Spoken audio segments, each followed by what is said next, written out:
Car chases are dangerous and unpredictable. Viewer discretion advised.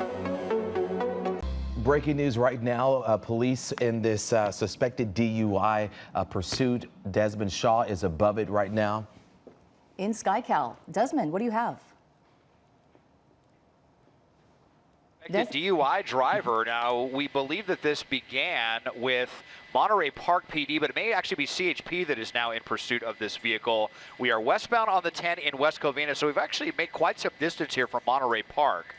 We had heard basically all of the it went through all the cities in the San Gabriel Valley between Monterey Park and West Covina, but now we're doubling back kind of towards Monterey Park. They were circling around the big shopping center in West Covina for a long time there. As you see, LA County Sheriff's deputies helicopter, they're going through the shot. They were going really, really slow, just kind of parading around the mall, the West Covina Mall, if you know that area there, for quite some time. Just as we intercepted it, they got on the freeway, so we're westbound on the 10. Speeds had been on surface streets around 20 miles an hour, but now we're up to basically speed limit here on this westbound 10 as we get ready to cross the 605, and we'll see where we head next, Chauncey and Susie. Desmond, any idea if there are multiple people inside this car? Have not heard about that yet. We'll see if we get the opportunity to look inside at this one. Again, fortunately so far we have not seen pretty crazy speeds. I think this might be a Nissan, maybe an older Nissan. I'm not quite sure. Some kind of economy car, it looks like. So not dealing with a high-profile SUV or a really fast sports car or anything like that. Just kind of a run-of-the-mill vehicle here. And it is now CHP that is in pursuit. So Monterey Park, apparently since it got on the freeway, it looks like they have transferred that over to CHP, and we will be crossing the 605 shortly. And Desmond, as we approach the 605, this car going only at 45 miles per hour, have we seen any higher speeds during this pursuit?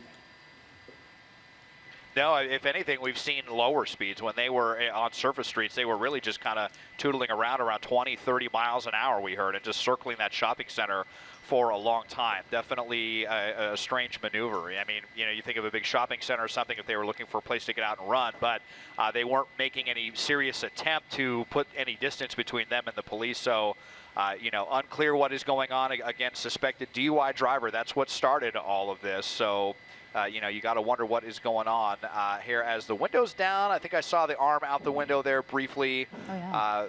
The brake lights as we get ready to go underneath Baldwin Park Boulevard. So actually, because we're going so slow, we still have a little bit of distance towards the 605, but really, really slowing down now. Down to about 25 miles an hour. So this is going to be frustrating for people on the westbound 10 as CHP runs a traffic break over all this. And now we are at a complete stop, exchanging words with officers, very unhappy. Definitely having some choice words there with CHP, almost acting like, what's going on? Why do you have me lit up right now? So there you go. Words being exchanged and back on the gas pedal. Yeah, I want to bring in Mike Rogers from the desk into this. Mike, what do you have for us? Yeah, Susie and Chauncey, just listening to some of the radio traffic, you see that there is absolutely no traffic near this car, even though we almost came to a complete stop going only 40 miles an hour. As Desmond mentioned, CHP officers do have a traffic brake behind this, so they are not letting any of the regular freeway traffic catch up to this guy, which will be really good because of the low speeds we've been at. If they can get him under about 30 miles an hour again, they may be able to do a pit maneuver on the freeway. This is the perfect circumstance, besides the speeds right now, this is the perfect circumstance for a pit maneuver. There is absolutely nobody around this car. There are no parked cars. There are no pedestrians. There is nothing here. So if he slows down again, I wouldn't be surprised to see if CHP tries to come in and do that pit maneuver to bring this to an end, because behind all of these patrol cars, they do have a traffic brake running, as it looks like he may be headed for an exit. Strangely enough, using a turn signal throughout all of this. Oh, transitioning, it looks like, right, Des? Yes, indeed, as we make that transition to the 605 and telegraphing it perfectly here to CHP. Let's see if CHP goes with what you were saying, Mike, because I definitely concur. They had so much distance, and with these low speeds, would have been a very nice opportunity. But CHP really giving this person a lot of opportunity to stop on their own accord without having their vehicle thrown all across the freeway. But now we're getting on the 605, so. We're going to have to kind of do that whole operation again. As I widen out, you'll see one of these units right here that's coming back, and there he is running that brake. So now the frustration has bled from the West 10 to the northbound 605 for folks just trying to get out and enjoy a Friday evening. A bunch of other people here in front that may briefly get caught up in all of this. But over on the right-hand shoulder there briefly, and then signaling over into the left-hand lane. So very strange, might just be muscle memory here. Always wonder what's going on with these suspects. When they seem to drive so courteously in every way except doing, you know, the one most important thing that's being asked of them as we are now on our way towards Irwindale, northbound on the 605. And Mike, I know covering some of these chases, we've talked about when will police do this traffic break. It seems like the second one here, pretty quick because of this DUI, suspect and the danger that poses. How important is it with this traffic break? Yeah, the traffic break is important. You know, we don't generally see that at super high speeds because the car is going faster than the other traffic, right. So it's kind of pointless. But when you're going this slow, you want to keep the general public as far away from this as you can. That's why the traffic break is important. CHP is very good at doing traffic breaks. They do them frequently for crashes as well. The other thing I wanted to point out, when we had that shot of the patrol car there, you almost saw the two lights that looked like they were crossed. Those are the floodlights from the front of the CHP Cruiser that they were trying to look into. Now as we're pulling over to the shoulder here, slowing back down again. Let's see if he does the same thing where he kind of yelled at those officers earlier. Yeah, he did that not too Yep. long ago, just exactly And doing the it same seems thing like- again, stopping and gesturing back to the officers and saying something. And Des, I don't know if from your vantage point, it seems like he's like asking a question like, why are you following me, or What is going something on? to that effect, or what is going on? Yeah, we've definitely seen this before with suspects where, you know, they just act, where they just kind of play dumb and they act like they don't understand what's going on. But I mean, let's see now. This is the first time we've been at a stop for this long. Officers now out with weapons drawn and those floodlights on, like Mike was talking about. He's got his hands up, and he's got the window up though as well. He's just kind of motioning with his fingers.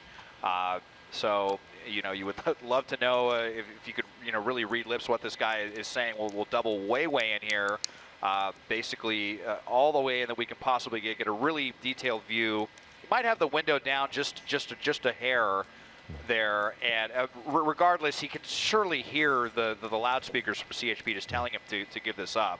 But I don't know, that, you know, maybe this person not in a very good state of mind. I mean, again, suspected DUI was the original want, so it's definitely fair to wonder, you know, if this person is indeed under the influence of something this evening. But now, you know, all lanes going to be stopped here on this northbound 605 leaving Baldwin Park. Des, do you see anyone else in the car? Because he seems to be talking and then at one point clasping his hands together like he was praying or doing something. Yeah. Did you see that? Well, we're going to take this opportunity while they are stopped to come around to the front of the vehicle and see if we can see anyone in the passenger seat.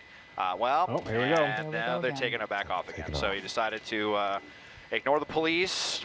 Some words were exchanged, but they are not interested in stopping at this point. So now that there's been all this communication, all of these opportunities, you know, let's see how CHP responds to this. You know, if the speeds continue to be low, actually, well, now we're up to about 70 miles an hour. We're getting off the freeway, though, at Lower Azusa, so on the edge of Irwindale and Baldwin Park. But, you know, if the speeds continue to be low, there are definitely a lot of things they can do. We just blew through that light, though. That's the most dangerous thing that we've seen. But continuing on the northbound 605. CHP right there with them. We'll see if they get any more aggressive with this now. All right, if you're just joining us here on KCAL News at 10, this is breaking news of a police pursuit that started with the Monterey Park Police Department chasing this suspected DUI suspect. We believe that there is at least, I mean, we don't know if there are any passengers inside this car right now, but we caught this on the westbound 10 freeway, went through many cities in the San Gabriel Valley, and we picked it up in the West Covina area. It actually circled a shopping plaza in West Covina there and continued back onto the freeway. Once they stopped on the freeway and gestured back to the officers in pursuit, saying something to them, you know, making gestures with his hands. And then they stopped once again after they continued. And then they stopped again, did the same thing. And then they continued on the freeway once again on the 605. And then got off the exit here. And this is the fastest we've actually seen them on surface streets. Desmond was talking about how earlier when they were on surface streets in West Covina, they were going at about 20 miles per hour. Yeah, and Susie, I just want to point out, River Grade Road is what he's on. It's going to come out to Live Oak Avenue, which is going to put him exactly where he was before we got overhead. So I'm looking at the tail of the sheriff's helicopter that's been with this. This is now the second time as we're basically in the Irwindale area. Santa Fe Dam Recreation is just to the north of where we're at. So this is the second time he's been in this area. And last time, looks like he went through a couple of neighborhoods here and then came back down. And if he continues to go east and then south, we'll be right back at West Covina Plaza where we were when we kind of started to pick this up. So who knows if he knows the area, if he's familiar with the area or whatever, but he's kind of now coming back on the Live Oak Avenue as the next cross here. And if he goes east, he's going to put himself kind of, and it looks like he is, he's going to put himself right back in the same area that he already was. Yeah. Hopefully he'll stop here soon. Desmond, we know, speeds have been very low, but at one point right there, about a few minutes ago, we finally reached speeds over 70 miles per hour. Once again, from West Covina, then to the 10, then crossing on to the 605, and stopping twice and gesturing to police, seemingly asking, what's going on, or why are you pulling me over, or, what's this about? So we're trying to figure out how this is going to end, what this suspect is thinking, and what moves police might make next, as this suspect just will not stop and surrender to police. And speaking of those moves, Chauncey, as you were just talking about, oftentimes when, as Mike was just talking about, as we take you beyond this building here, there we are, picking up, right back up. But, as we talk about when that happens, when they go back to an area and there's some sort of pattern that officers can see in their driving and where they're going to, they can often have more plans readily available in terms of something like spike strips. They might have a better pit maneuver plan in place just because they know where the person might be going next. And that's the advantage that officers certainly have when they do return to a place that perhaps it started. Officers, we all know that oftentimes what we see during pursuits as well is that suspects will go back to the area where it began because they are familiar with that area. Perhaps they live there. Perhaps they have a friend in the area who might help them at some point during this, perhaps when they bail out of the car. So again, a suspected DUI pursuit. And, Mike, I was going to say, not a lot of movement in the way of, what we would think of a DUI suspect, right? Right. Even using his blinkers and driving slow, yes. Yeah. But Yeah. outside of that. And it is weird. And it's, who knows what, kind of weird movements. We saw him blow through that red light when he got off the freeway. Maybe he did something like that caught the attention of Monterey Park, and they really don't know what his deal is, but maybe he's DUI. I got to also kind of point out, it looks like CHP has probably had at least a couple of opportunities to do a pit maneuver, have not done one. We don't know why. Haven't heard any radio traffic about it. Doesn't sound like anybody's asked for permission to do it. Maybe it's a conscious choice right now to just kind of let this guy be. He's not, trying to go super crazy. Yeah. Certainly they want to bring it to an end, but they're also, risk versus reward here a little bit. He's not at this moment blowing through red lights. He's not going 70 miles an hour. Maybe they just kind of want to let this guy run out of steam. Who knows? It's hard to tell. As now we're stopped at a light with his turn signal on, like he's any other driver on the road. Right. And we're going to go back up to Sky Cal to Des. Des, at one point at the West Covina Mall, you were talking about the suspect driving around. The police doors are open, you see there, as officers get out with their guns drawn. But Des, you talked about the suspect parading around the mall parking lot. Now he's taking back off. Yeah, and now we're just kind of parading again, just in a little bit of a different area here. Stewart Avenue, Live Oak Avenue, River Grade, not too far away from the Santa Fe recreation area.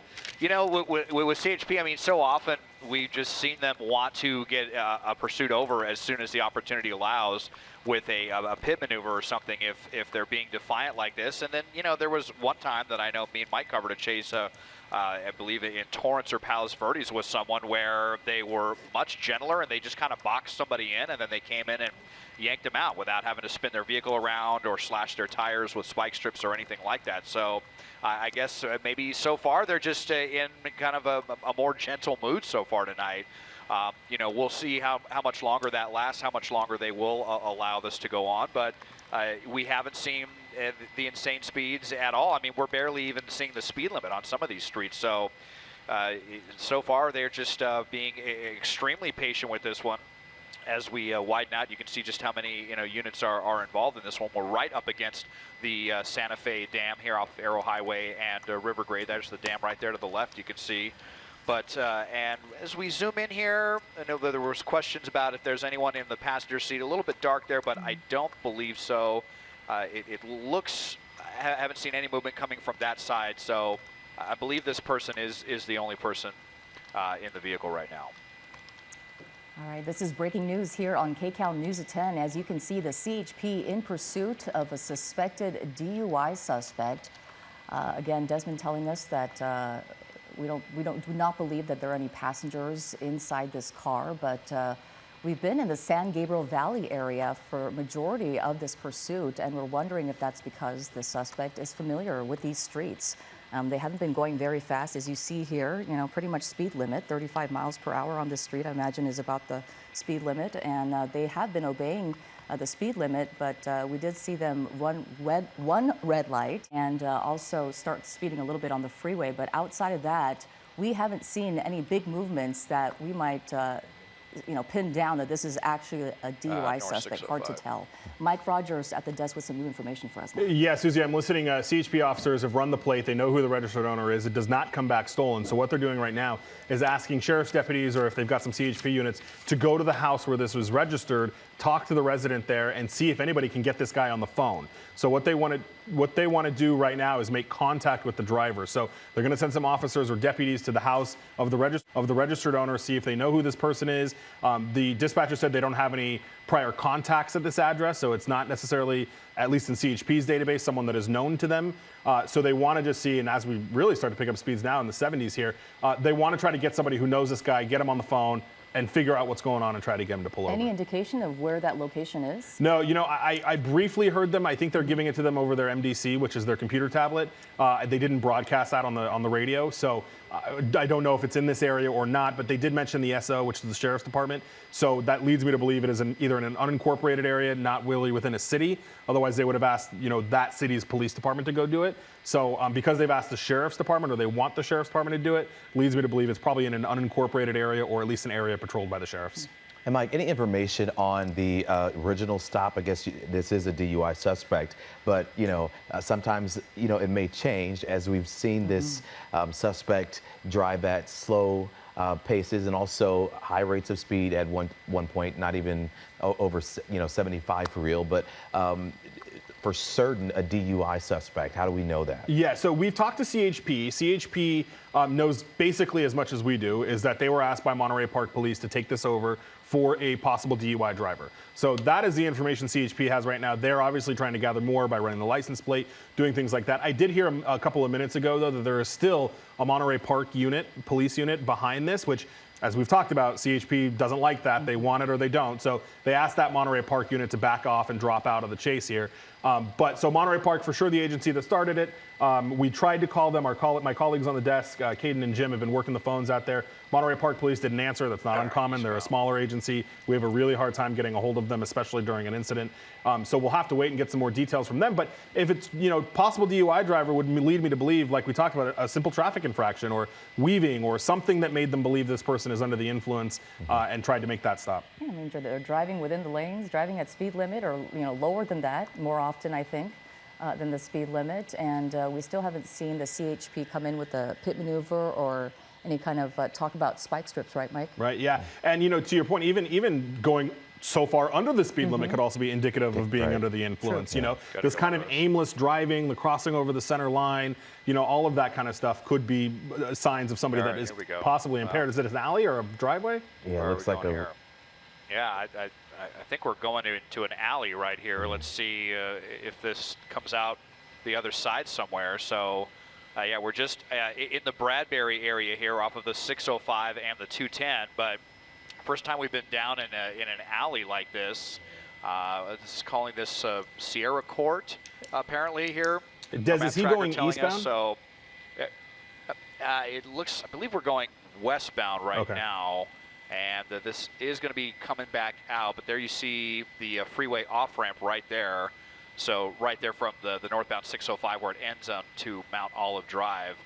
So just skirting right along the 605. So now we're going to be headed south, and there's someone there coming out in the yard wondering what all the ruckus is with all these helicopters and all these bright lights out here in an otherwise, pretty quiet neighborhood. So coming, still just getting along here. I mean, we're just kind of idling here at about 10 miles an hour. Just what are they doing here? Maybe just running out the clock, and where is this going to lead? Let's see. I mean, now we're up against a wash. Looks like this will come back out, though, out onto Central Avenue. Yeah, that's incredible, just the low speeds that we've been traveling at. But we have seen this before as well, as Mike was mentioning. This could be because of the fact that they are DUI right now. And it's unclear. We've also seen non-DUI suspects who travel at this rate of speed just to taunt officers.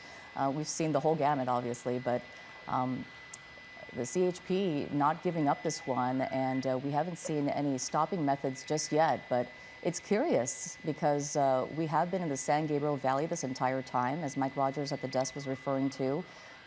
Law enforcement agencies have now identified who the owner of this car is, so they are contacting that person, and it did not come back as a stolen car, as Mike was mentioning. So we do know that this car is, who knows, it could be their friend's car, it could be, a family member's car, we don't know, but they are making contact with that owner right now to see if they can make contact with the driver. And Mike, with those two traffic breaks, and it seems like they've had several opportunities to throw out spike strips. Are you surprised they haven't yet? A little, yes and no. I mean, if the want is only DUI, CHP tends to be more aggressive when it's a bigger want, if you will. If the suspect is wanted for something a little bit more. Des and I have a joke. This is the Baldwin Park office of the CHP, and they chase motorcycles like 9 times a week out in Baldwin Park. We never can get to them because they always lose them. But these guys are not unfamiliar in pursuits, and so I was also a little kind of surprised that they kept it. It's just a DUI driver. It's on surface streets, but they haven't wanted to hand it off to any of the locals. They're content with keeping it, but.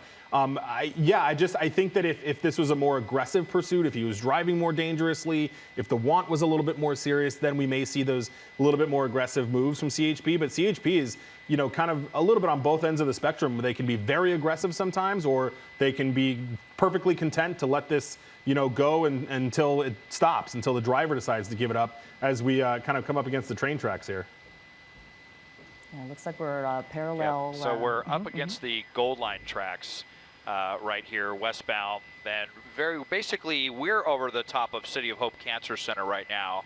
To give you an idea where we are, south of the 210 freeway. So we cross there on Highland Avenue. In fact, I think that may be where he's, you see Hope Drive there on our map tracker. So it's where he's indicating that he's going to turn. Maybe he's just going to do a U-turn here or what. But once again, stopped in the crosswalk, but he is stopped at the red light, and officers going to patiently open their doors again with their weapons drawn, as they've done several times now at this point. I'm just listening to the radio traffic here, and as we do make that turn, I think we are going to be, we are headed to City of Hope Cancer Center. So let's see what happens next. But I'm just hearing them calling out the streets. The officer inside seems very calm, and no sense of urgency. Well, now we're into a parking structure here. We'll see if we can come around to the other side, or we're just on the outskirts of the parking garage here. So hang with us here as we come to the other side of this garage. You see the spotlight there. It's still LA County Sheriff's Deputies helicopter. And I think, 1 second here as we try to get around this parking structure. Sure, well, now they're on the south side of it. Okay, looks like they're inside that park. Of course, they keep going where we're not at. You can see them just right under the awning of that building there on the left side of your screen, perhaps going into a parking structure? Yeah, it looks like I'm listening to the radio traptic. So the road ended now, and it looks like he is going into that parking structure. The CHP officer's right behind him. I mean, obviously, he doesn't have anywhere to go. We'll see if he just drives all the way through it or if he stays in there. We're listening to the radio traffic right now, but you saw all those units go in there, and this would be a great opportunity for them to try to stop him while he's kind of contained in this parking structure. Certainly the last thing you want to do is be able to, get any kind of access to the hospital or anything like that. Right. Well, they're coming back out. Yep, they're there. Oh, there they are. Oh, yep. Oh. Okay, so interestingly enough, So did he actually go into another weird little diversion there? So did he actually go inside the parking structure? It appears that he did, and I guess I guess it's not one of those structures that has like an arm or anything there where you have to take a ticket or anything like that, because it just went right in and right out. So, but now we are back out, and so I mean this is the second strange diversion that we've had. Earlier again when we just before we went to air, they were around the West Covina Mall, circling around that at only about 20 miles an hour. So we're really just kind of parading around the San Gabriel Valley. I mean, it seems like the suspect knows where they're at. I mean, they went into that alley and then came right out the other end, knowing that that it wasn't just a one-way or a dead end or anything. And I'm just trying to think where if we're thinking that this person lives in like an unincorporated area, there are quite a few of those in the eastern San Gabriel Valley. There's some areas kind of around West Covina, Baldwin Park that are unincorporated, so we're not too far away from where this person, where we believe that this car may be registered to. But we'll put the speedometer back up there for you, and you can see it's kind of still just doing as we've been doing now for about the last half hour, just about 20-30 miles an hour. Yeah, primarily on surface streets. Same speeds and same actions they've been taking. We've seen them going to 2 different parking lots, as Desmond was referring to. They stopped twice at a left turn lane to look back at officers and say a few words, and then continue once again. And they stopped 2 times on the freeway when this pursuit was on the freeway. And it looks like they continue to go at slower speeds, but again, we have not seen any stopping methods.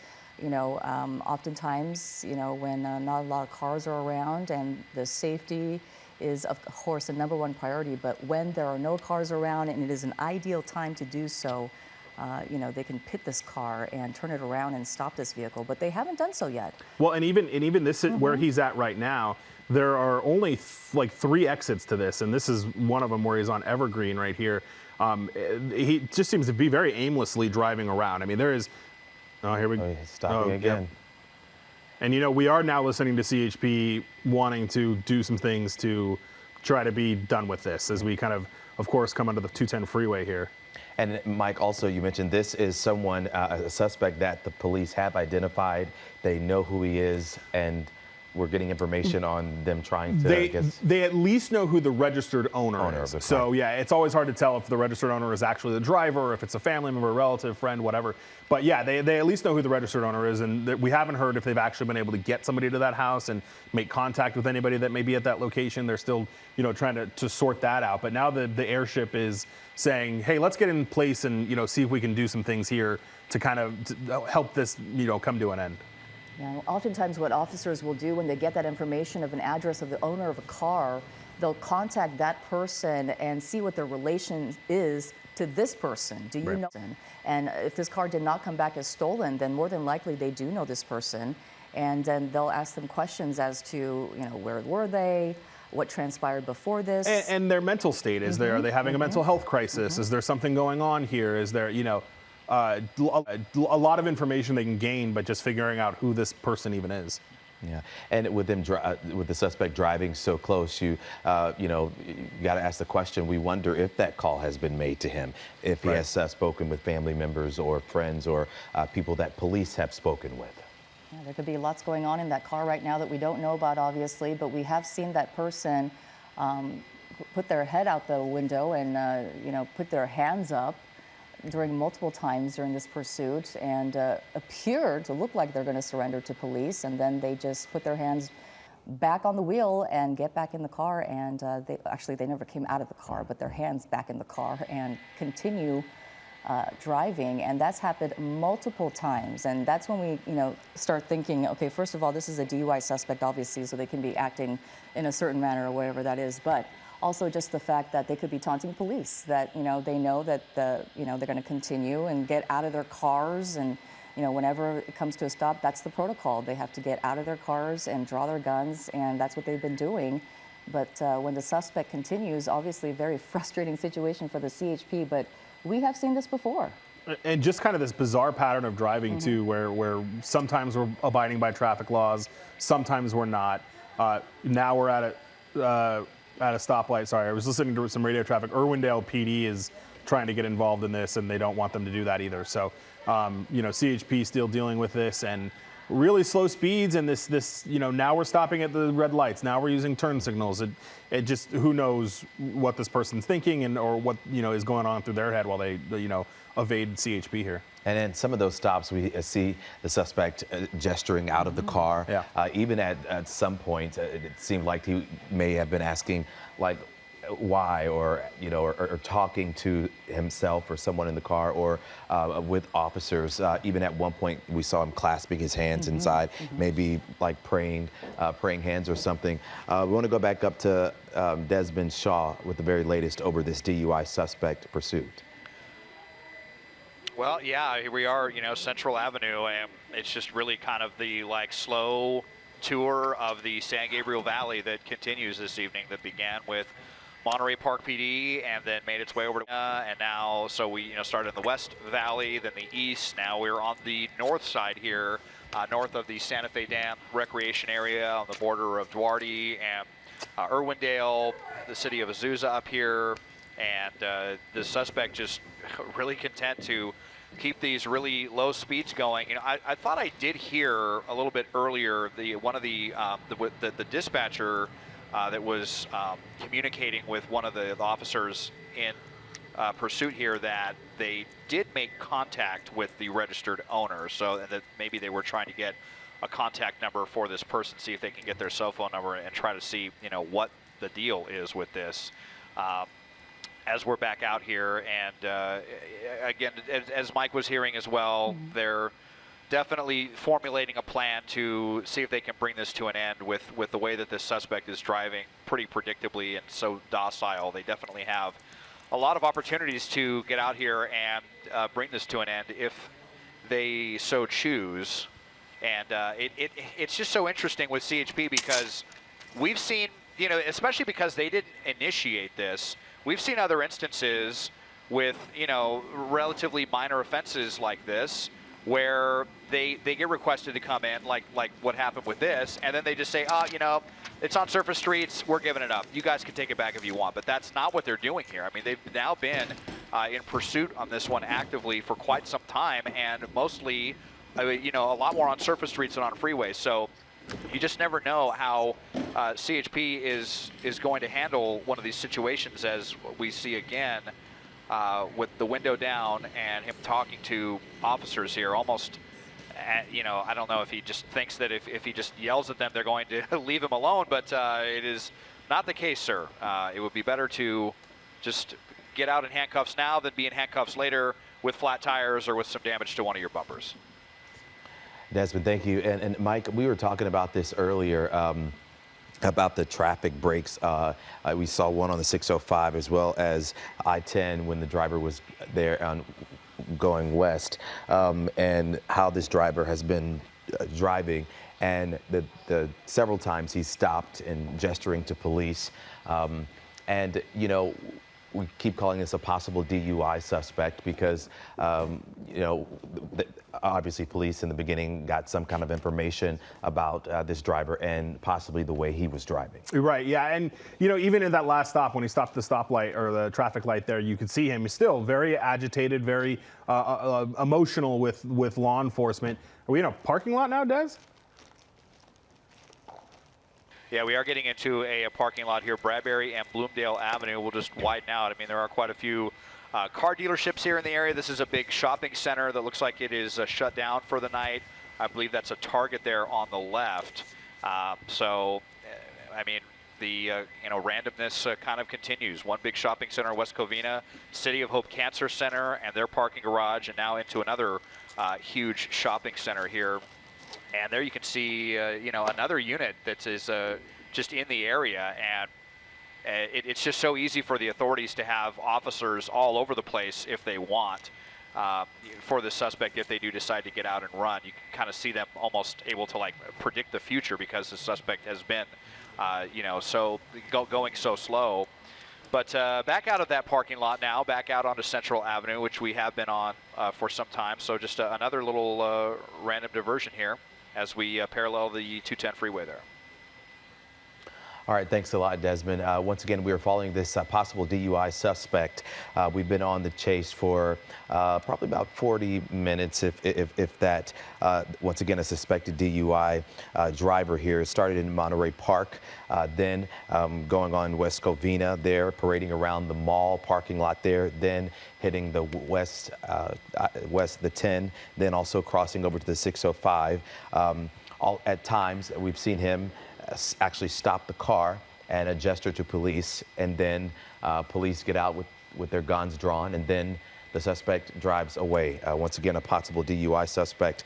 We've also seen him go inside that parking garage there at the City of Hope Hospital, then another one at one point on a side street in a neighborhood, thinking that he would at least at some point there surrender to police, but he ended up stopping, doing what he's been doing all night, and then going. Mike Rogers, police do have information on who this car belongs to. Yeah, at least the registered owner, they are making contact with that person in hopes of being able to make contact with the suspect so that they can get him on the phone, tell him to stop, tell him to pull over, or at least have some communication. Clearly, he wants to communicate with them. Okay, well, we've been following this pursuit for a little bit of time now, certainly starting in the 10 p.m. hour, I would say closer to 10:45 p.m. We're going to be making some adjustments coming up here pretty soon, so I want to give our viewers enough time to make some changes with us if they would like to. For our KCAL viewers, we will be returning to regular programming. However, if you want to follow the chase, turn to CBS Channel 2 right now. And this is CBS Channel 2, KCAL 9 News at 11 p.m. We have breaking news that we're following at this hour, a DUI suspect pursuit in the San Gabriel Valley. Desmond Shaw is live in SkyCal right now with more. Des? Mountain Avenue and San Bernardino Avenue for some time now. We're right by the 210, kind of on the edge of Duarte and Irwindale. So near the 210 and the 605. Oh, look at this. CHP getting out with the, oh boy, they had the spike strip there. Unfortunately, that was not a good attempt, and it looks like that may have spooked this suspect. They had a really long opportunity there, and unfortunately, I don't know if the spike strips just got tangled up or what, but the officer just came out and he was trying to unfurl it, and it did not work, and now the suspect has taken off. So now he may realize that the jig is up, and we'll see a lot of times the suspects, panic when they see something like that happen. So now we'll see how CHP decides to respond to that, and if the suspect's going to make a more serious effort to get away, or what the reaction is going to be. But we are down on Mountain Avenue here near Monrovia. Pat and Chauncey. All right, he seems to be slowing down again, Desmond, which makes you wonder just exactly what the game plan is here for this driver. You've said he's been driving rather slowly until that spike strip was thrown, and then he started to pick up speed. He's in a residential neighborhood here in the San Gabriel Valley, so you wonder. I think you guys have been talking about this for most of the time this chase has been on the air as to why they wouldn't just do a pit maneuver with the suspects unless they know some kind of information that we don't in terms of why they would not do that. Yeah, Pat, I was been pretty surprised that they haven't. I mean, especially there was a time there where they had a traffic brake running on the 10 freeway, and the freeway was just theirs to do anything with. And then we got into some really industrial areas where there was nobody out, really no cars on the side of the road. But CHP just didn't take that opportunity. Now, I did hear them talking about those spike strips and trying to get somebody ahead of them. And unfortunately, they were just missed it by just a couple of seconds being able to. What was that? Oh. That didn't look like a patrol car. Wow, that was another motorist, right? I guess trying to stop him. I think he might have just, I think just inadvertently almost got involved in all of this. But they turned back off, and maybe they were just kind of surprised by all the red lights and the spotlight overhead. Not sure. Kind of a weird one there. And I don't know if we can re-rack that video, but Des, what happened there? It kind of happened fast. It looks like the officer went out to put the spike strips, but it just, he didn't get out in time, or? I wonder if it just got like jammed or something, the spike strips, because a lot of times they're rolled up. So if you don't unfurl it properly, I could see something going awry there, and it's kind of looks like that's what happened. He might have gotten kind of nervous because, I mean, he came right out in front of the suspect's vehicle, was definitely putting himself in some danger there, and so he tried to do it kind of quickly, and it just didn't work out that time. So, and it's, there have just been so many opportunities for spike strips or pits, and now, I mean, if we know that they're willing, to do a spike strip, we'll see if they decide to throw the pit maneuver in there as well. I'm wondering if they're hesitant of that because maybe they want to see if they can get more information from the other person, from the registered owner of this vehicle, if they can find out, do you have any reason to believe that this person has a weapon or something? We know that if authorities believe, or strongly suspect that a suspect has a weapon, especially a gun, then they're not going to do a pit maneuver. So I don't know if that's something that they suspect. That's one of the only things that I can think of. But, if you're willing to shred someone's tires, you may just be willing to spin them around and damage their bumper to bring this to an end as we go into another parking lot here. This one, though, I'm not sure that there's an outlet for this one. Well, yeah, they might be coming to an, well, yeah, there, it looks like a dead end there, Desmond. So, well, he's going to go around. It's just interesting how this person is driving at these, I would say, a low speeds here, but able to just sort of make his way, sort of like being in a maze, around the neighborhood and around through parking lots that have dead ends. And he's just been fortunate that was just not a brick wall there, and he couldn't. He was able to make a left turn and leave that parking lot, but. Looking at the vehicle here, Des and Mike, and you know better than I do, they almost look like they're positioning to do a pit maneuver, would you say? You see how they're almost on the left side of that vehicle? Yeah, they do. They are inching up, and that may be because we're getting right back to the City of Hope, where, this is the same. Okay, well, he missed the turn, but right there would have been the turn to go back into the City of Hope Hospital, where he went through the parking garage earlier. So I don't know if there was any kind of concern that they didn't really want him to get back into that area. But Pat, to your point, he has been driving so aimlessly. I cannot believe how lucky he has gotten to not run into a dead end in this whole thing, especially that last parking lot. Sometimes those gas station car wash parking lots go nowhere, and it's just remarkable that he has managed to get so lucky that he hasn't caught himself in a dead end yet. Guys, can you explain? Oh, they're getting even closer here. Okay, well, they still didn't do it. I was thinking they were going to pit him as he came around the corner there. Yeah. Just in terms of spike strips, how long does it take? Okay, they used one, they deployed one, didn't happen the way they wanted it to. So does it take that long? Is there another unit that would prepare for a spike strip? I would venture a guess that that there's more than one unit out here that has spike strips if need be.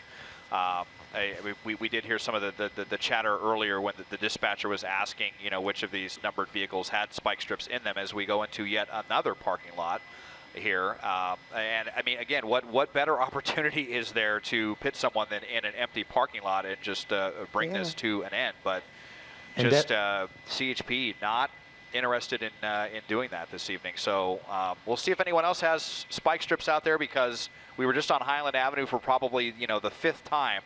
Seems like it would have been another ample opportunity to try that again. And Desmond, I was just about to say, based on the way this suspect has been driving in the places that he's gone, the hospital parking lot, and then parading around the West Covina Mall, it seemed like that police have had ample amount of times to, get those spike strips out and in some really good situations to be successful.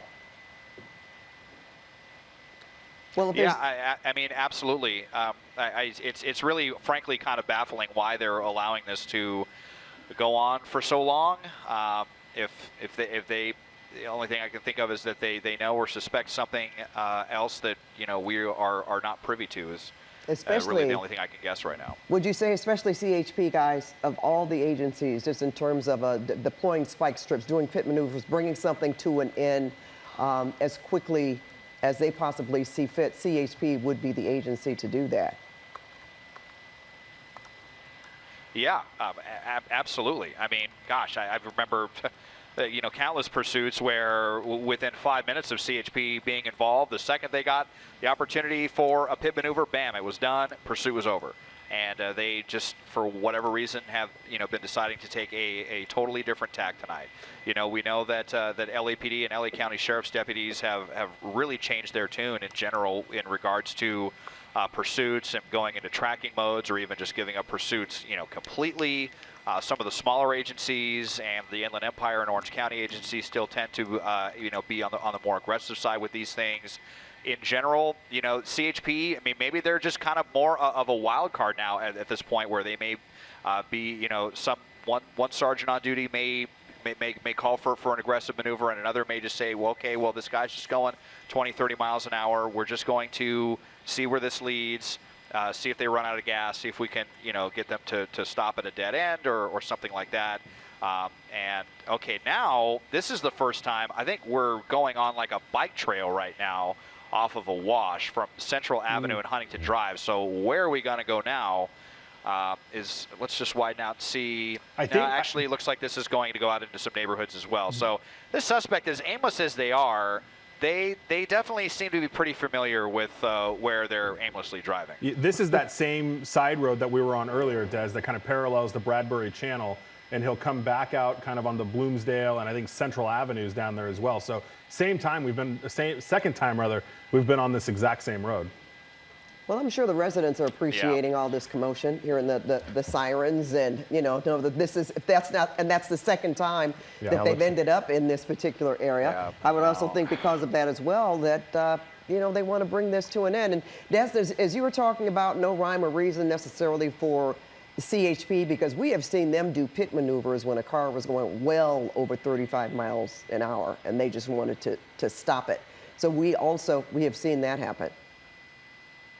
Mike? Yeah, and again, I mean, we've seen the whole gamut with CHP, from the kinder, gentler side of surrounding vehicles to pit maneuvers on the freeway and spike strips and pepper balls and bean bags and canine officers, really, and everything in between. So but tonight, this is just I guess let the suspect cruise around for as long as he wants tonight.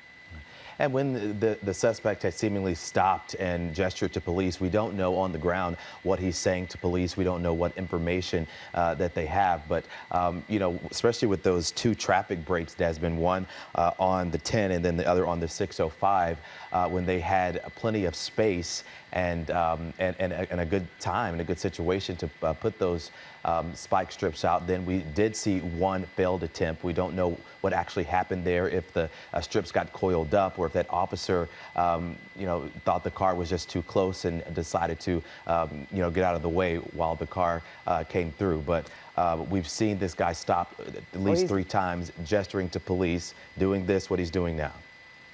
I wonder what he's saying, or what he's trying to get them to do. Get away from him? Sorry, go ahead, Des. Well, I mean, look at this perfect pit angle right now. I mean, just look at this. Like, it just seems like it would be so easy to just to do it right here. I mean, I think all of us are just wondering, like why? Why is this?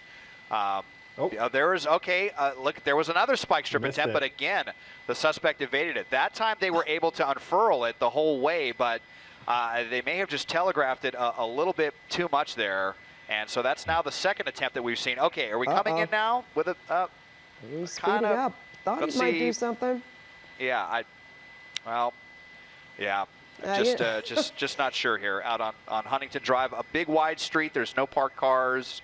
It just really seems to me like here as we go over the San Gabriel River, like this could be over really quickly.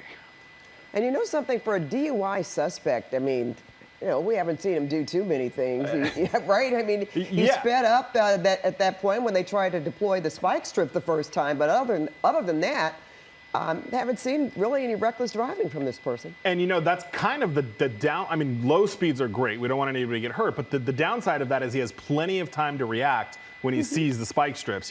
When you're going so slow like that, he could very easily drive right around them because he doesn't have to, his more reaction time. And, really quick, while we're kind of looking at this, I just wanted to show you guys on my computer here where we've been. And all this orange line this is the CHP helicopter that I'm tracking. And look at this. Look how many times we have just been in the same area. This is that business park area where he was. The City of Hope is right down here. So we have done nothing but kind of circle the same area over and over again. Come back out a little bit further. This is where it started. Here's SkyCal, when you can see where we picked it up, and we've been kind of doing the same thing here. So just over and over again, really kind of all in the same area, back and forth, kind of up and down, but kind of dedicated to that Duarte, San Gabriel Valley kind of area. And we've even seen this suspect use turn signals at some points. And Mike, you got information that police did run the plates and they know who the car belongs to. Do you think that, based on the reaction from CHP, that at this point this may not be a DUI suspect, but maybe something mental going on, or they have some information that we don't have? Well, that's what I wondered. I had my colleague Jim ask CHP if there was anything new with the registered owner, the CHP, and then back into another parking lot here. Yeah. Is this the same car wash, Des, that we were in earlier? I think so. My pilot Dylan and I were hoping that he was going, if he would have continued a little farther, that would have been a dead end, and they probably knew that and came back out. And so this continues back out onto Irwindale Avenue. So yeah, I mean, we're just circling around the same area, and this is just starting to. It's just tying up so many resources now. They've got helicopters on this. We've got all these CHP officers that are out here. I just don't understand what the plan is, or why this is continuing to go on. And thankfully, right now, he doesn't seem to be. We haven't seen him really be a danger to the public or other people, other motorists on the road, which is, we've seen them do a lot more aggressive maneuvers to get people to stop. So you do wonder, again, and for a DUI suspect, he's been reacting to those spike strips pretty good. He seems to have pretty fast reaction when it comes to that. He does, and I just wanted to make a point too. I have not heard any radio traffic about CHP being able to actually hear what he is saying. Those officers have not verbalized that to the communications center, that they say he's yelling this, he's saying that. So I don't know. He's certainly yelling, but several times he's had the window mostly rolled up. So I don't know if the officers are even able to really tell kind of what he is saying. So there's that thing as well. But obviously he's trying to communicate in some form, and that may be why CHP is a little bit hesitant. There you see on the right side of your screen where he's screaming. But again, the window is kind of up. It's cracked a little bit, and I don't know that the officers can actually even hear what's going on. It's almost as if he's saying, "Hey, what do you want, guys?" Right. Yeah. He's throwing his hands up like that. Like, well, why are you behind me? Well, now he's got his hazards on. And hazard signal. And Mike, are we sure that this is just one suspect in the car? Yeah, that's what CHP told us. They think it's only occupied what they called one time, and now we're kind of coming to a stop again. We'll see what happens this time. There he is with his hands out the window again, very upset about even being chased in this pursuit. I had my colleague both hands out the window now while the car still rolls. Well, that's not good. And we've seen him do this time and time, and then he drives right back off. Have we seen him, though, driving with his hands up off the wheel with the car still in motion? That was new.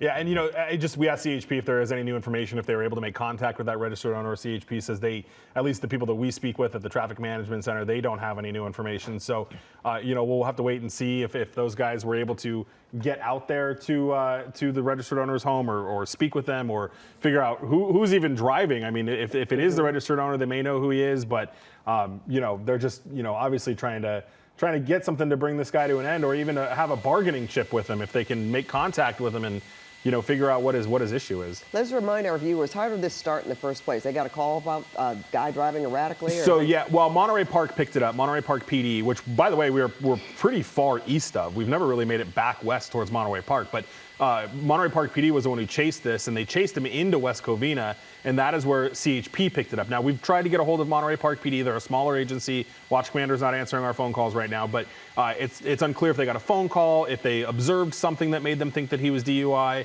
or what exactly that scenario was. But either way, Monterey Park PD tried to pull him over. It didn't work. Took off to West Covina, circled around the West Covina Mall. That's when SkyCal kind of got overhead, and CHP was just taking over as he was on the westbound 10. We went westbound 10 to the northbound 605, got off on surface streets, and we've been kind of doing this same song and dance near the 210 and the 605. And now as we're finally getting, I think the furthest east we've been as we come into kind of Azusa now.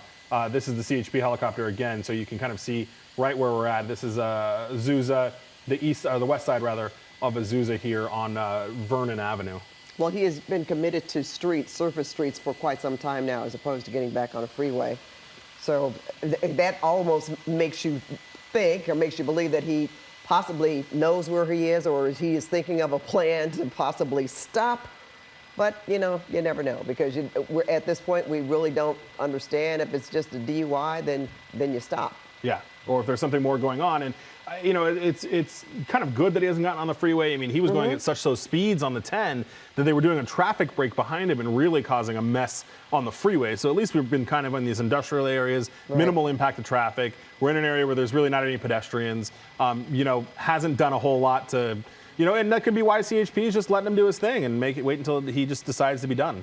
And Mike, didn't at one point Irwindale PD try to get on this? What happened with that? Yeah, so CHP is an agency that it's all theirs or it's not. And so Irwindale tried to get involved, and CHP said, hey, this is ours, you know, back out.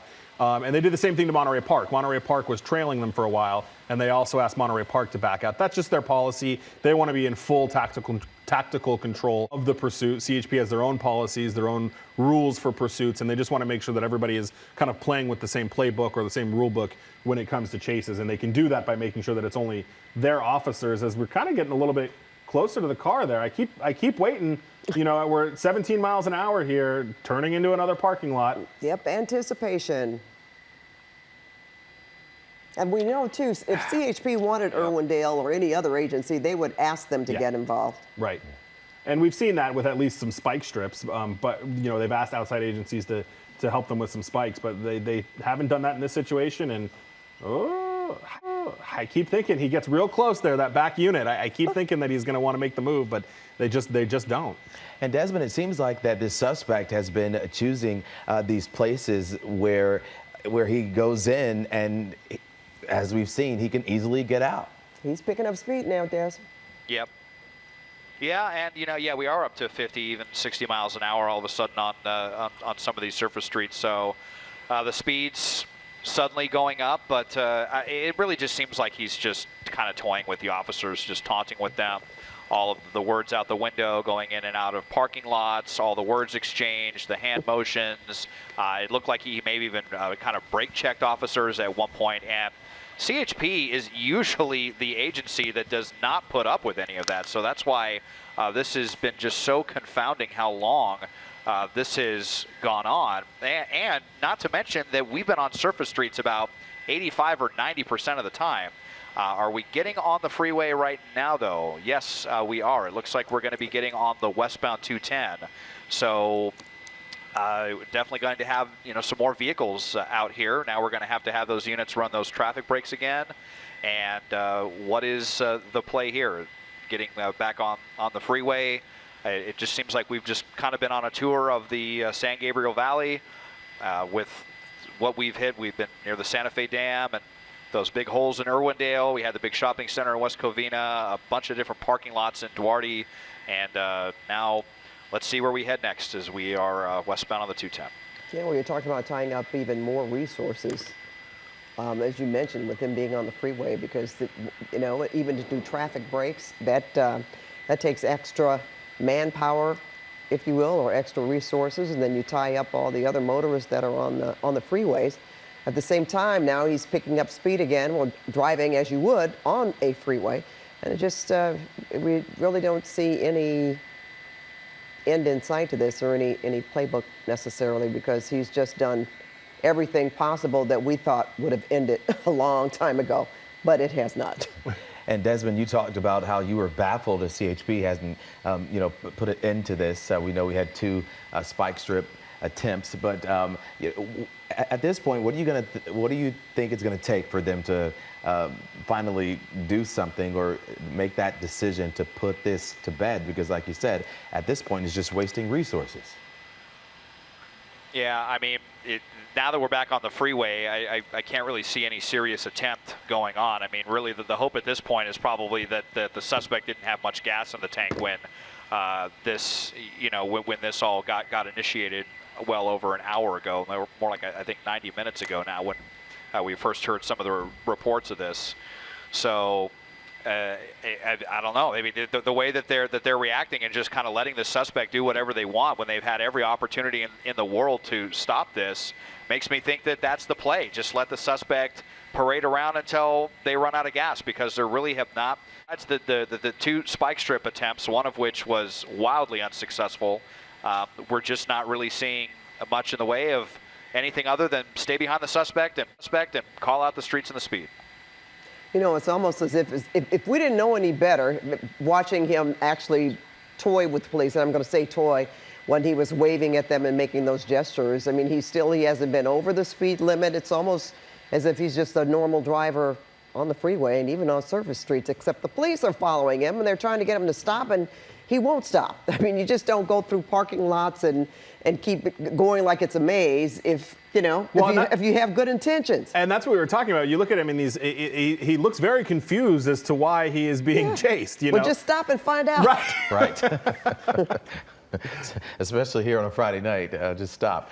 And Mike, we were talking about this a little earlier about the running the plates and how police handle that information, and how they'll try to maybe reach out to a family member or a friend or someone who knows this man and try to talk with him and try to contact him and convince him to stop. Yeah, and in some situations that works. In some situations they get a family member on the phone who can at least give CHP some more information. But whatever attempts they were making at tracking down somebody who knows this person, or if he's not the registered owner of the car, figuring out who that is, doesn't seem to be successful, because I've not heard any information relayed to the officers on the ground about who this is or what might be going on with him. So if they have made those attempts, which it sounded like they were trying to, it doesn't sound like they've paid off at all, because CHP has not gained any new information about the person behind the wheel. Let's get back up to Des to find out exactly where this person is now. They exit the freeway?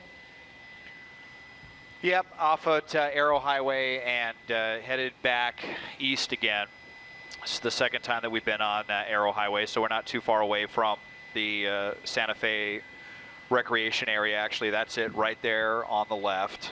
And this is, just parading around. I'm seeing people on, Mike, I don't know if you heard this, but on social media anyway, some of our scanner friends are saying that PIT was requested and PIT was denied. I did not hear that, but not, and not sure why that would be, but I think at the end of the day, it's up to the sergeant in charge. What do you say, Mike? I did not hear that request. It doesn't mean it didn't happen. Sometimes we can miss some of that scanner traffic, but who knows? I mean, if the watch commander is content, or the sergeant that's calling this is content, like Des said, with just kind of letting this guy try to run out of steam, if he's not driving terribly aggressively, who knows why they would want to not bring this to an end? It's kind of weird, but who knows? They may have their reasons. They may know something that we don't, or they may worry that it agitates them. We've seen the two times that they've tried spike maneuvers, the guy's speeds kind of spike right after that. So maybe they're worried that if they try to spin him out or do something like that, it's going to make his driving more aggressive, which is not what they want. But at the same time, it could bring it all to an end. So who knows? The sergeant just may not want to take that chance and may not want to take that risk. And Mike, you showed us a map earlier with this suspect, how it's seemingly driving circles in the same area. So it seems like he may be used to this area. This may be an area he's familiar with. And at one point, how we were talking about police contacting, where the license plate came back, the home, and trying to get that person on the phone. At one point, we were hoping that maybe because he was in the same area, that at some point he would go home or go to the address where the car is registered to. Yeah, if he wasn't familiar with this area before, he certainly is now, because that's all we've been doing is driving up and down the same streets. I don't know if our director, Mike, in the booth can, here we are. Here's my computer again. So, this is the CHP line. This is where CHP's helicopter H-50 was when they joined this chase. And here's the bulk of where we've been, just kind of paralleling the 210 freeway here. back down on the 605. This is SkyCal right here, and you can see SkyCal has also already been here. So if he didn't know the area before, he's definitely figuring it out right now. Whether or not he lives in the area, you know, we didn't get a chance to hear any of that on the radio when they were running the plate, but it's just really hard to tell. But CHP at this point just seems content to let this go until it doesn't. And he's a long way from where this started, though. That's for sure. Monterey Park. And that is, you know, that's a really good point. And Mike, if we can take my computer one more time, I just kind of want to give reference here. So Monterey Park is over here. This is the city of Monterey Park, you know, kind of by the 10, the 60, and the 710. And he's all the way over here. So he left Monterey Park pretty quick. And this is the West Covina Plaza right here, where he was kind of doing all of those circles for a while. Before he came up, and this is really the bulk of where he's been hanging out. So you're right, Pat, he did get out of Monterey Park pretty quick, hasn't really made an effort to go back to that area. So who knows if he's just fine to drive in circles around here, if he knows this area, or what his deal is. Yeah, and he seems confused when several times he's stopped, and even at some points it seemed like he was maybe taunting officers or asking what's going on or what are you doing. At one point it seemed like he clasped his hands like he was praying inside the car, and then at one point looking forward, and that's what made us think, hey, is there someone else in the car? Because he was yelling and talking just in the car. But he seems very confused. So at this point, I am wondering how CHP has been handling this, if they do have some kind of information about this suspect that we just don't have yet. And you're thinking if he was confused that he would stop and ask them why Get they're some following clarification. him. Yeah, as to what's going on and why they're following him. But you know, even if people say, well, I don't trust law enforcement, well, you're not really going to win at this point. At some point or another, you know, it's going to end some way. Yeah. And 9 times out of 10, you're going to stop and have to get out, and you'll be in handcuffs anyway. And now we're stopped at a green light. Now it's turning yellow and then red, but And look, is that an officer outside? it is, but it's not CHP. So what city are we in? This may be Baldwin Park PD, I think, maybe even El Monte PD, which, you know, CHP is not going to want them to be involved in this. But as we come back through the light here, you know, the other thing, just a minute ago, he was again had his hands out, kind of yelling, gesturing, and there's really no rhyme or reason as to why he starts doing that. You know, law enforcement CHP isn't, you know, when he starts to do that, they're not getting more aggressive with their tactics. They're not doing anything, but for whatever reason, something sets him off, and he starts flailing and yelling and waving his hands out the window again. I was trying to point out, it looked like there was an officer out of the vehicle. Yeah, Was that Baldwin Park? At that intersection, yeah, that looked like it was Baldwin Park PD or one of the local law enforcement agencies. Like it's the uniform, they were in either black or blue, and CHP's all tan. Just trying to make an observation there, because if they were that concerned about this person being armed, would they be out of the vehicle? Well, there's that point too, and the other thing is, you know, when you get into these cities, if this guy gets out and run, whatever, that's when CHP will ask for the local jurisdiction to come in and help. So you got these smaller PDs here that are probably hovering a little bit. That way, if the guy stops and runs, they can be there to help the CHP pretty fast. Yeah, and this guy's been all over the place. And Pat, we were talking about this earlier. The first time we saw him put his hands up out of the car, and the car's still just rolling on. Yeah, with his hands not on the wheel, Right. obviously, but just let the car roll there.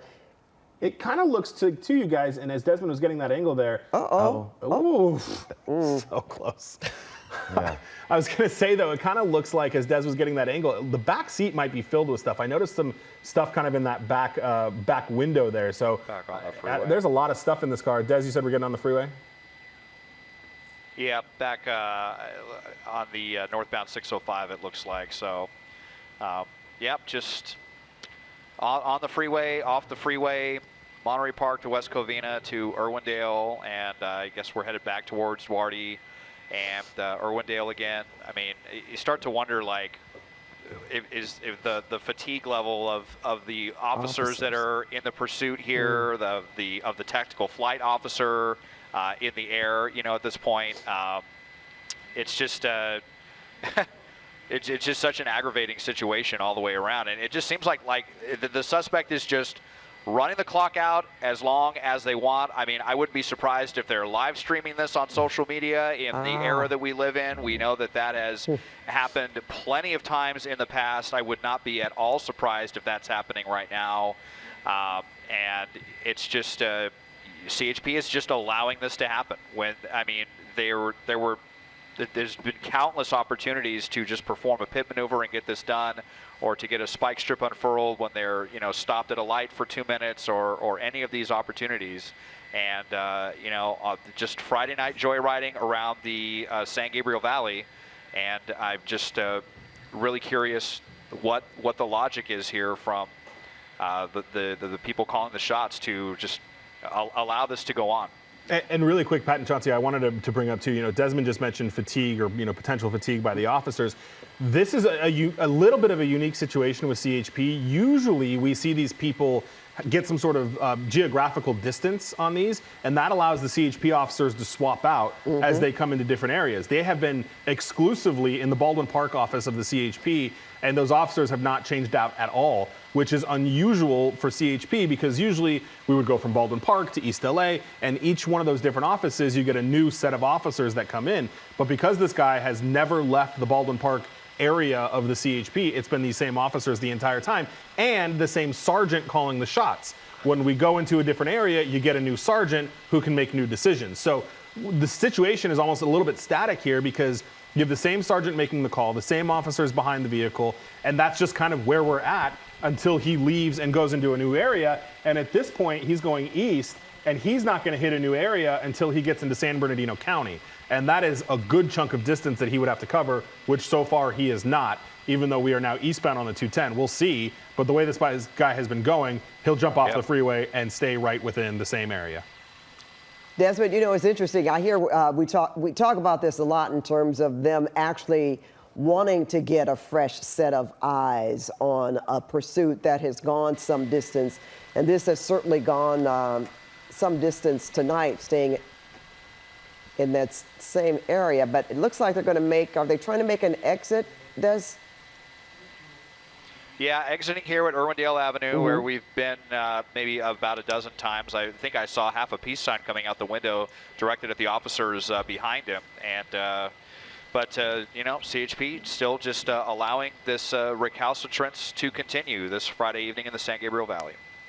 Well, you know what? We're going to be making some switches as well. We're going to be going back and forth as we have been most of the evening, because we're going to be joining Stephen Colbert here on CBS Channel 2. However, if you want to follow the pursuit, we'll be switching over to Channel 9 on KCAL. So KCAL News at 11 will continue on Channel 9. And our viewers who would like to stay with Stephen Colbert, stay right here. For quite some time now, actually since the 10 p.m. hour, we are still, CHP is still behind this vehicle, this supposed DUI suspect who has made such a route here from Monterey Park to the San Gabriel Valley, and he has really stayed in this area of the San Gabriel Valley for quite some time now. I would say at least an hour, guys, right?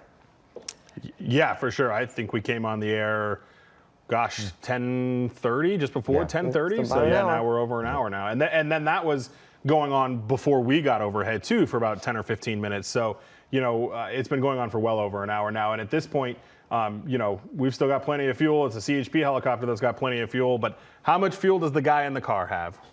Right. And you talked about fatigue earlier. I think we're all fatigued just watching this guy just drive on and on and on. Once again, this started probably about an hour ago when we got on it, but it started out of Monterey Park, a suspected DUI driver here. We've seen him go from West Covina to the 10 to the 605. Also, CHP still on his tracks at one point doing 2 different traffic breaks, and had a lot of space. And we also watched this suspect stop twice, taunting police, asking or putting his hands up out of the car, also yelling to police out of the car. And then we had those 2 unsuccessful attempts with those spike strips, and we don't know what happened with that first one, but that seemed to be a good opportunity. The second one seeming to be a better opportunity, but once again he just stops and then speeds right back off. And what was so disconcerting about the spike strips not working is probably that he was driving rather slowly. It's not as if he was going so fast that he just immediately went around the spike strips. He looks like he had a while to do that. And I was pointing out to Mike, for a DUI suspect, he certainly had, he did have fast reaction to those spike strips and was able to avoid them. And you know, my days get confused. It was either yesterday or the day, I think it was yesterday, the Sheriff's Department were chasing that stolen U-Haul. And when that U-Haul came to a stop, the Sheriff's Department, a couple deputies ran up and tossed some spikes underneath the tires. And then as soon as the car took off, ate up those tires, and the pursuit came to an end pretty quickly. So, see, again, we've talked about it a number of times, but CHP doesn't seem to be interested in doing that as we get back now on the 210 eastbound, which would take us a little bit further east than really that he's been, but still kind of all in the same area. And he's really not, there's no rhyme or reason really to how he's driving right now. You know, we've seen him, he commits to the 210, then he gets off and goes to surface streets for a while. Now he's back on the 210. But really, in terms of to understand that he's probably picking a place that he's familiar with and that he's going to stop and either bail or just give himself up, we don't seem to have, can't really make that call right now. And he really hasn't gone over 75, 80 miles per hour. And Des, we were talking about the spike strip situation, that first attempt, you know, we don't know specifically what happened there, but maybe from your vantage point, I mean, it happened so fast, that officer was pretty close to this suspect. So maybe that's why he sort of backed off. I think so, yeah. I think maybe he was almost kind of trying to creep up on the suspect, maybe, you know, while the suspect was taunting the officers and trying to get the spike strip out there, but then right as he was unfurling it, the suspect saw him. I think it might have kind of freaked the officer out a little bit, being in harm's way, and then the spike strip just didn't come out, you know, as well as it could have. And I think we all wish that would not have been the case. And it's so it continues. It just seems like, you know, a couple of those spike strip attempts apparently is all that has been authorized at this point.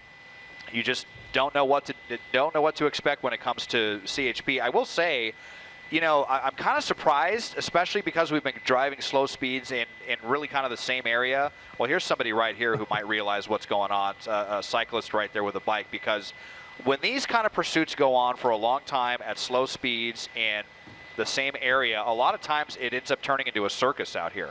You get people that start gathering. You see them come out and they wave and they want to get on TV. They want to get some video for their social media, for Instagram or what have you. I mean, we've seen instances where the public ends up getting involved in pursuits if they end up going on so long. So it's not as though just allowing this suspect to continue to go out and basically do whatever they want, that there's no risk to that either. Because you definitely run the risk of that happening, of the public coming out, getting in the street, making contact with the suspect. It has happened multiple times in the past. So, you know, that is something that CHP should be weighing in their, you know, basically docile pursuit that they are conducting tonight. And I can't tell from sitting here in the desk, well, he is back on the freeway. I mean, just as we were talking, he made the exit on the surface streets, and now he is back on the freeway. Now, is he getting ready to make an exit again? It seems like he's in the far right lane. Yeah, kind of a dangerous maneuver there as we get off the freeway again at Irwindale Avenue. So he did kind of cut that truck off there at the last second. That kind of last second psych out that we quite often see with suspects, thinking that, you know, they're really clever to do that. But all CHP had to do was slam on the brakes and get off the off-ramp. That did not work on this officer. But you know, and now we're back out again in Irwindale, right off Irwindale Avenue. I believe we'll be coming up to Huntington Drive and crossing the San Gabriel River for the 27th time tonight. And yeah, here we are at Irwindale Avenue, and Foothill Boulevard set up for that left-hand turn. And Desmond, police have gotten really close to this suspect, and even at one point you thought that they were going in for that pit maneuver. You know, what do you think about that? I mean, I'm surprised that they haven't gone in yet because of the positions that they've been in. It really is shocking. I mean, there were literally times where the suspect was stopped at an angle where the officer, all they would have to do is push on the gas pedal and go like 5 feet. And it was like, you know, I just don't know what to think of that. Just thinking about in the past how we have never seen CHP hesitate to do a pit maneuver. I mean, you know, my goodness, we've seen it happen on the freeway. You know, in fact, even twice in one pursuit to bring a pursuit to an end. So clearly the sergeant on duty tonight is just, if they're just trying to take a different tact, or if they had some, you know, orders come down from a higher up, or what the deal is, but they are just giving the suspect as much rope as they want to run with. You know, I noticed the officer had opened the doors to the car when they were stopped at that light, and there was another driver in front of this one, which I thought was a bit, maybe a bit unusual, because I'm thinking, well, I mean, if he really wanted to get away, he would have just driven around that car that was stopped at the light, but he didn't, and the officer, I guess, just got back in the vehicle because the doors closed, and here we are, just following this motorist again, who is driving quite slowly. In fact, at one point, he got down to below double digits there, and that's when I really thought, well, okay, maybe he's running, maybe he can't go any further, but there he is. Still not driving fast at all, but continuing on his merry way in the San Gabriel Valley. Do we know what street he's on now, Des? Yeah, Foothill Boulevard, and you know, Foothill Boulevard, Huntington Drive, basically the same street. It's the same stretch of asphalt that just kind of changes names a few times here. So we're right by the San Gabriel River as I widen out, and that's why it's so dark right here. Basically, the dividing line between Irwindale and Duarte, Bradbury, that area. So westbound here. And we'll see if they, you know, decide to get on the 605 or the 210, or if we head back over by City of Hope. But I don't know. I mean, at what point does CHP just get fed up with this as well? I mean, again, a lot of resources being tied up. Okay. Whoa. He is stopping again. So we've got. You got an officer at gunpoint. Now this is okay. Look at this. Oh, okay. Okay. We've got spike strips out. Now he's going to try, and he just lets them get right beyond it. He was even out there with his gun drawn, and okay, well, it's very weird, very weird. Yeah, that is strange. So really quick, guys, I do have a little bit of an update. I just talked to CHP. They do have somebody at the house of the registered owner, and they are trying to talk to that person right now to gain some more information. And I've learned that the driver of the car is not the registered owner of the car. So we're hoping, CHP is hoping that soon they will, now we're stopped into that pesky tree. They're hoping soon that they'll gain some information from the people on the ground that are talking to the family members, who I'm told is the registered owner of the person. That's the relationship to the driver. You'll also notice you don't see the spotlight anymore from the CHP helicopter. Right. It just went out. It's not that's not a conscious choice by CHP. Apparently it's just broken. It's tired of the chase as well. And it's not working anymore. So that's where we're at. They do have somebody at the home of the registered owner. Apparently the person that owns this car, this person is, oh, here we go, throwing another spike right under the back tires. There you go. There we go. Okay, great. So I don't think he's going to be able to dodge this. A little bit of an overshot. Let's see. Let's not get our hopes up here. That's true. It should actually probably retract that just a little bit to make sure. But now we are at a stop here, and this is definitely the toughest situation that the suspect has been in so far off Encanto and Huntington Drive. So this is just on the west of the San Gabriel River, right on the edge of Duarte and Bradbury, up in this residential area below the foothills. So let's see, is this going to turn into a standoff? And again, just with the motions, with the hands. Again, it was a suspected DUI driver. So very high probability that this person is not in a very good state of mind right now. Chauncey, Pat, Mike. And this is the longest we've seen the suspect stay still. We've seen him stop and go, but this is the longest that he's sat still. And Mike, you talked about the police being able to get to the house of the owner who's the car is registered to. Hopefully, it makes me to believe that they may have made contact with this suspect, and now he's finally trying to bring this to some kind of closure, because we haven't seen him stop much longer than this. They just shot the windows pepper out. ball. There we go. Beanbags. Yep. All right. So finally, CHP. I was wondering when I said when they were going to get fed up with this. I think they're finally fed up. They got the spike strips out. We got beanbags going through the rear of the window there. This guy's got to know they mean business. Your parade is over. Come out with your hands up, so we can all get on with our lives. And maybe when they talked to the person and found out that the one driving the car does not belong to him. Mike, is that what I understand? The owner is it's not stolen or anything like that. The owner of the car is a family member to the driver, is what I'm told. And did it look like he had keys in his hand? I couldn't tell if he just dropped the keys. That would be great. Yeah, I can't tell. I don't see any keys out there on the sidewalk here as we are doubled all the way up. But this is the first time we've seen the hands out. And, for all of the suspect had tonight to run, it seems like the second that beanbag went through the rear window, it really shook him out of whatever state he was in. And hopefully he has realized that it's time to give this up. Yeah, I'm just wondering how much behind that conversation that they decided, okay, we're going to do another spike strip. And there's some more. Wow, hit this guy, and now now shot out that back window. And now they're firing beanbags at him. Well, he's getting more agitated, because he's moving around a lot in there. And really quick, guys, we're learning. Jim on our desk is telling me the suspect's brother is at the end of this pursuit, talking to officers now. So apparently CHP, sounds like the brother may have been trying to get up to the car. CHP is kind of keeping him at bay, but driver's door's open now. Yeah, now I see him trying to come out. All right. He's out. Well, we could see his body, his full body. Still hasn't stepped out, though. Looks like he's yelling, stop.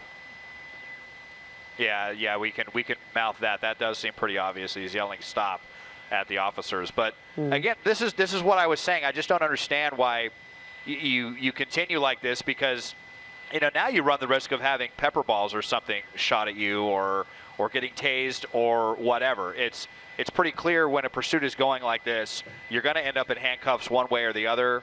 It's just a matter of how much pain, how much discomfort, how much damage to the vehicle are you willing to endure for just a little bit more time not being in those handcuffs. But it looks like this will hopefully be coming to an end here shortly. It looks like he had on a pair of headphones that fell, and he picked them up. Or a hat. But, sir, just get down on the ground, all right? And I'm just saying that for your own good. He's walking away. That's not good. Yeah, Des, something. All right, now he's down. down. All right. Finally. Smartest decision he's made all night. Yes. Yeah. Des, it seemed like was that his hat that fell off and then he picked it up? That was surprising to me that we didn't see officers react to that. Yeah, sorry guys, we're dealing with a little bit up here. We might have to leave here pretty quick because of some weather concerns, but we wanted to see if we can at least get the end of this. You saw that with the red lights there from the tasers. They finally got this guy in handcuffs. The Friday night joyride that seemed to never end around the San Gabriel Valley, finally ending with the code 4, one suspect in custody. Pat, Chauncey, and Mike. All right, looks like it's a in-and-out night for Desmond. Okay, thanks so much, Desmond. We can still make it. We can still make it, Pat. That's what I'm saying. You got 10 more minutes, my friend. All right, well, we're glad that this has come to an end, and that no one was hurt, not even the driver, really. And that's a good thing. And when it comes to these pursuits, we don't like to see any innocent people hurt, and certainly not the ones themselves, because we don't know the story behind this, but it doesn't, the person was not driving recklessly for the most part, wasn't driving over the speed limit. Yeah, and we're seeing Desmond Schott pull out there, dealing with some clouds, so they're going to get out of there right now. Certainly the best phrase of the day, code 4. That's right. All right, and that's it for us. We're going to call a code 4 here for us here at KCAL News. Thanks for joining us tonight, and we hope you have a wonderful weekend.